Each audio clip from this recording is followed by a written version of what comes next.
j'espère que vous allez bien, que vous passez une très belle journée, nuit, soirée comme d'habitude, quel que soit le moment auquel vous regardez cette vidéo et bien sûr de très belles lectures. Pour ma part, je suis comme toujours très heureuse de vous retrouver aujourd'hui sur la chaîne Booktube pour une nouvelle vidéo et aujourd'hui ça va être la vidéo numéro 3 de ma série, ces auteurs dont je voudrais lire tous les livres. Je vous remercie encore parce que la deuxième fois que j'ai fait cette vidéo, donc la numéro 2, vous avez encore beaucoup apprécié et je suis vraiment contente que cette idée vous plaise. Donc je vous retrouve aujourd'hui pour un troisième numéro et pour vous expliquer assez rapidement ce que c'est très simple. Je me pose et je vous parle d'un nombre assez variable d'auteurs. C'est vrai que dans la première vidéo, je vous ai présenté 5 auteurs il me semble, dans la deuxième il devait y en avoir 3 ou 4, aujourd'hui il y en aura 3, des auteurs dont j'ai envie de lire tous les livres parce que voilà, il y a des auteurs, c'est un coup de foudre, c'est une rencontre, c'est une plume, c'est un style et on se dit waouh, j'aime tellement ces livres, ça m'apporte de l'émotion, ça m'apporte de l'aventure, j'aime sa plume, j'aime son style pour x ou y raison, mais on se dit j'ai envie de lire tout ce que cet auteur a pu écrire et donc dans ces vidéos là je vous présente ces auteurs dont j'ai envie de lire tous les livres en essayant de vous expliquer du mieux que je peux le pourquoi du comment. Donc on va commencer sans plus tarder aujourd'hui avec trois auteurs de genres différents puisque la première dont je vais vous parler elle écrit plutôt du contemporain, ensuite on va parler d'un auteur qui écrit plutôt des romans de terroir et à la fin d'une autrice qui écrit plutôt de la chick lit. Donc voilà un petit peu pour le programme du jour, on commence sans plus tarder. La première autrice dont je voudrais vous parler c'est Agnès Ledic. Et c'est un petit peu l'exception qui confirme la règle puisque le titre de cette vidéo c'est ces auteurs dont je voudrais lire tous les livres, mais là on va mettre une petite astérix et on va dire que ce serait plutôt tous les romans puisque Agnès Ledic a aussi écrit 2 autres livres, notamment un album jeunesse qui s'appelle Le petit arbre qui voulait devenir un nuage et aussi un livre peut-être un petit peu plus conseil qui s'appelle Mon guide gynéco devenir actrice de sa santé, puisqu'il me semble que dans la vie Agnès Ledic est sage-femme. C'est des livres qui m'intéressent pas forcément pour l'instant à l'instant T, j'ai vraiment envie de me concentrer sur ces romans et ça peut paraître un petit peu bizarre de mettre Agnès Ledic dans cette liste de ces auteurs dont j'ai envie de lire tous les livres, simplement parce que pour l'instant je n'ai lu qu'un seul livre d'Agnès Ledic et ce livre c'est Juste avant le bonheur qui était l'un de mes plus gros coups de cœur de l'année passée il me semble, si c'est pas l'année passée c'est celle d'avant, mais j'avais tout simplement adoré, c'est un livre qui m'avait complètement remué, je l'ai trouvé poignant, je l'ai trouvé magnifique, je l'ai trouvé fort et j'ai pleuré en lisant ce livre, mais j'ai pleuré comme rarement en lisant un livre, j'avais les larmes qui coulaient et en même temps ça m'a touché en plein cœur, la plume, le style, les messages, j'ai trouvé ça juste sublime. Et là ça a été un coup de foudre auteur si je puis dire et je me suis juste dit waouh, tout ce que Agnès Ledic écrit, j'ai envie de le découvrir, j'ai envie de retrouver des personnages comme ça, j'ai envie de, encore une fois, me retrouver complètement chamboulée, me retrouver complètement bouleversée. C'est des histoires de vie et waouh, j'ai adoré tout simplement Juste avant le bonheur et j'ai hâte de découvrir tous les autres romans que cette autrice a pu écrire. Donc bien évidemment, il fallait qu'elle apparaisse un jour dans une vidéo de cette série parce que j'étais obligée de la mentionner, tout simplement. On passe ensuite à un style complètement différent puisque je voudrais vous parler de Christian Signol.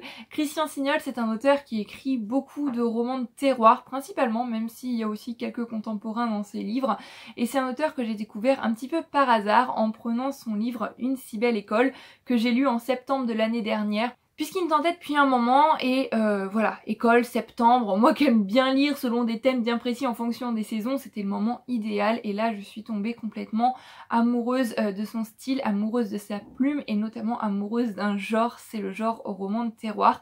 Et c'est vrai que quand on parle de roman de terroir, je pense que Christian Signol reste quand même une figure assez importante parce qu'il en écrit quand même pas mal. Pour l'instant c'est un auteur qui a écrit 39 livres, donc j'ai de quoi faire et il en sort assez régulièrement. J'ai aussi lu de cet auteur Il rêvait des dimanches qui est un récit un petit peu particulier. C'est du récit de terroir mais c'est aussi du récit biographique surtout puisqu'il va revenir sur la vie de son grand-père maternel il me semble. Un livre qui encore une fois m'a beaucoup remué, m'a beaucoup touchée.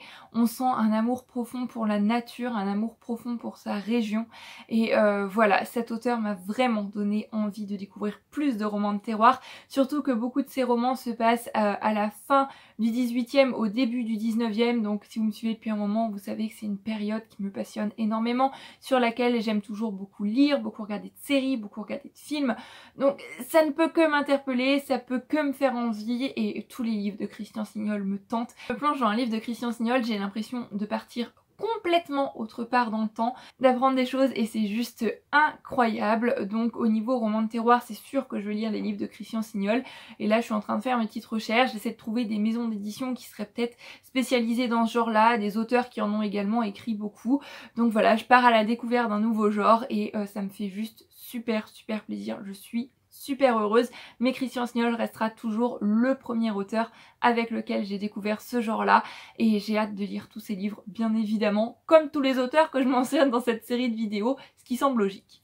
Et la dernière autrice dont je voudrais vous parler dans cette petite vidéo aujourd'hui, c'est Sophie Kinsella, alias Madeleine Vicam quand elle écrit sous pseudonyme. Pour moi, ça reste l'une des reines de la chick lit. Et je sais que quand j'ai un coup de mou, un coup de blues, que j'ai envie d'une lecture légère, mais qui en même temps aborde, mine de rien, des sujets importants, je pourrais toujours me tourner vers un livre de Sophie Kinsella. Sophie Kinsella, c'est les romans feel good par excellence. Je sais que ça va me faire sourire. Et pour certains tomes de l'accro du shopping, ça m'a même fait rire aux éclats. Ces livres, c'est des moments de bonne humeur, c'est des moments de douceur, c'est la lecture cocooning juste parfaite. Pour l'instant, au niveau des romans de Sophie Kinsella, j'ai rendu au tome 6 de l'accro du shopping, donc après il m'en restera plus que 3. Je sais pas si c'est une saga terminée ou non. Peut-être qu'il y aura d'autres tomes, je ne sais pas. Si vous savez, n'hésitez pas à me le dire en commentaire. Mais je les savoure parce que j'adore cette saga tout simplement. J'ai aussi lu quelques one-shots qu'a pu écrire Sophie Kinsella, notamment Samantha Bonne à rien faire que j'ai beaucoup aimé. Et Très cher Sadie qui faisait partie de mes coups de cœur de l'année aussi il y a maintenant 2-3 ans. Mais je m'en souviens encore très bien. En plus de ça, dans Très cher Sadie, on avait une petite ambiance vintage. Donc vous vous doutez bien, ça ne pouvait que me plaire. J'ai adoré ce livre et d'ailleurs en vous en parlant là maintenant tout de suite je me dis que je le relirai bien. Mais elle a aussi écrit plein d'autres livres et tous ces autres livres me font terriblement envie et je sais que même sans lire les 4e de couverture, je prends un livre de Sophie Kinsella, de Madeleine Vicam, me mets dedans et je sais que ce sera un bon moment, un moment cocooning et un moment de lecture qui fait du bien tout simplement et c'est pour ça que j'aime les livres de Sophie Kinsella. Et voilà, c'en est tout pour ce tout petit 3e épisode de ces auteurs dont j'ai envie de lire tous les livres. Je trouve ça sympa de faire ces vidéos aussi parce que ça me permet de faire le point sur ces auteurs, le nombre de livres que j'ai lus, ceux qui me restent à lire, où j'en suis dans les sagas. Si vous avez lu certains des livres de ces auteurs, n'hésitez pas bien évidemment à venir en discuter en commentaire.